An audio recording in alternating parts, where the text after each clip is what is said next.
What is up everyone, my name is Aaron from GamesRip, and today we're taking a look at Pocket Monsters 1 and 2 for the Sega Mega Drive / Genesis, and today I choose Pikachu. Pika-pee, Pikachu, Pika-pika. Sorry, I had to throw in the fact I was throwing a Pokeball and Pikachu's now there. So anyway, yes, that's right, we're taking a look at...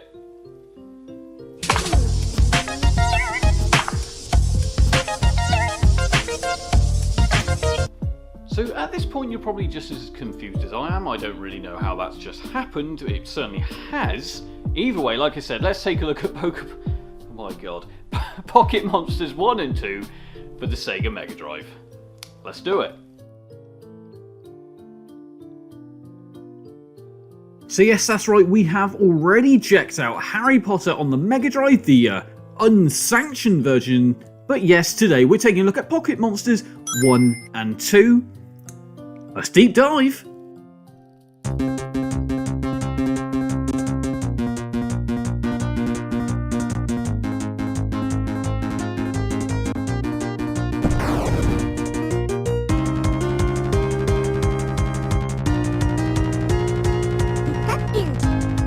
I tell you what, when I find these, I really do question, why are these here? I mean, at the end of the day, who really is the audience for these games? I think, to be fair, it's kind of fan service. It's maybe early devs, if that makes sense. Kind of people early on in their game development kind of journey. Feels like that's what this is, but this is it. This is Pocket Monsters 1, and yes, I think Pikachu actually kind of looks kind of about right. I mean, apart from that, you're probably going to say, well, where are the rest of the Pokemon? Because I don't recognise most of these, but then bearing in mind, I only really know the first 150 or so I've got to be honest, I am a bit out of touch when it does come to the actual Pokemon, but yeah, a platformer, clearly not legal. Is it any good? Actually, yes, as a platformer. This is actually... Yes, okay, it's not Sonic Leagues of platformer, but it's actually not so bad. It's got the elements there, but also it kind of, I would say, almost a little bit too frustratingly hard. But yes, collecting gems, collecting hearts to restore your health, all the elements of a standard platformer are basically there. A nice range of enemies, as you can see, loads of different, I think, Pokemon. I'm pretty sure some of these are actual Pokemon. Obviously not all of them, from what I can tell. But yeah, I mean, I don't know what the actual jewels do. I don't think they actually do anything. And the spray cans, actually, to be fair, do seem to charge up your electric shock kind of special attack. Which is great, and you will deplete it pretty quickly. Yes, there are boss fights, as you can see right here. They're pretty simplistic and basically hit the guy on the head, but, you know, at the end of the day, that's kind of what you expect when it comes to platformers, especially ones that are kind of, I believe, geared towards kids. Although, again, no sort of age rating system doesn't really actually tell you, well, you know, why are you even playing this game? I mean, you're probably playing it because you like Pokemon, but you've got a Mega Drive, but you don't want a Game Boy. I mean, I really don't know, like I said, what the audience is. Maybe it's kind of, you know, just, like I said, a bit of an experiment. I mean, the thing that I really do find annoying is you will die a lot in this game.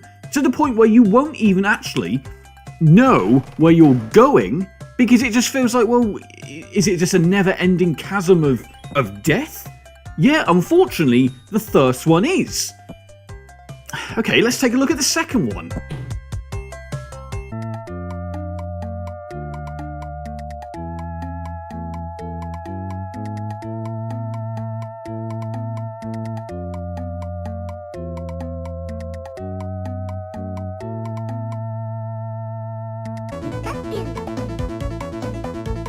Okay, so this is it, Pocket Monsters 2. So this essentially is meant to be a sequel from the first one we've just taken a look at.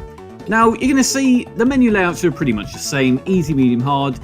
Whack up the lives, whack up the continues, because you're certainly going to need them. This game is just as hard as the other one, if not slightly harder, but does have a different looking style to it. Don't get me wrong, Pikachu actually does look more like a mouse this time. To be fair, he is a mouse Pokemon, so that kind of actually makes sense, although he's also got a bit of hamster kind of look to him. The only other thing I will say is the characters of his animations actually feel more like a real, legit anime. From expressions, everything like that, I actually think it's pretty close to the source material, although I gotta say, I'm not convinced that the Pokemon were really animated in that way. Again, I could be wrong.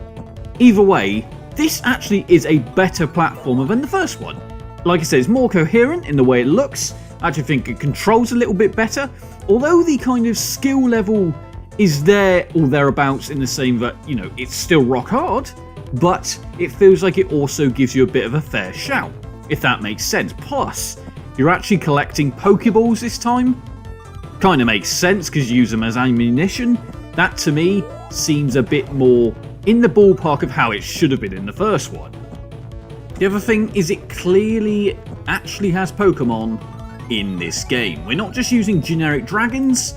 No, it actually feels like, well, apart from this Elmo looking crab, which you can't deny, it's clearly Elmo, but there you go, you got Charmander. It actually feels like they've tried to stick to it a little bit closer. You got Pidgeotto, or, you know, whatever the hell he's called, yes, there as well. So yes, I actually think this is a lot better in the sense of it really does fit the actual Pokemon kind of look, feel, and uses the actual source material. And to be fair, I actually kind of like the background music. It's actually not that bad.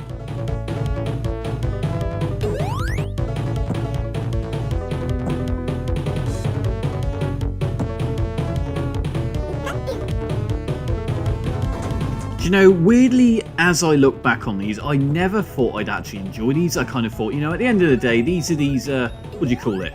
Unofficial bootleg releases, let's call them, because they're using the original source material. They're kind of skirting around legalities. I mean, like I say, clearly the music is nothing from Pokemon, but it's actually, to its credit, kind of enjoyable. Although you're probably never going to get past the first level, you're probably still going to enjoy it. If you're a Pokemon fan or you just like platformers, you're probably going to like this. So ultimately, maybe that really is the goal. It's a budget game. I mean, it's a budget game to the point where you can't even buy it officially. Yeah, that is true. But yes, you can obviously download it. The download links are in the description box below. So if you do want to check it out, if you want to play as Pikachu, like we all probably do, and probably fantasize about quite a lot, then this is the way to do it. No, I'm not crazy, but yes, I actually quite enjoyed this. So let me know what you think on Pocket Monsters 1 and 2 for the Sega Mega Drive / Sega Genesis. As always, like, comment and subscribe. And also, you can support the channel on Patreon if you want to. Links are in the description box below. It's Al signing out.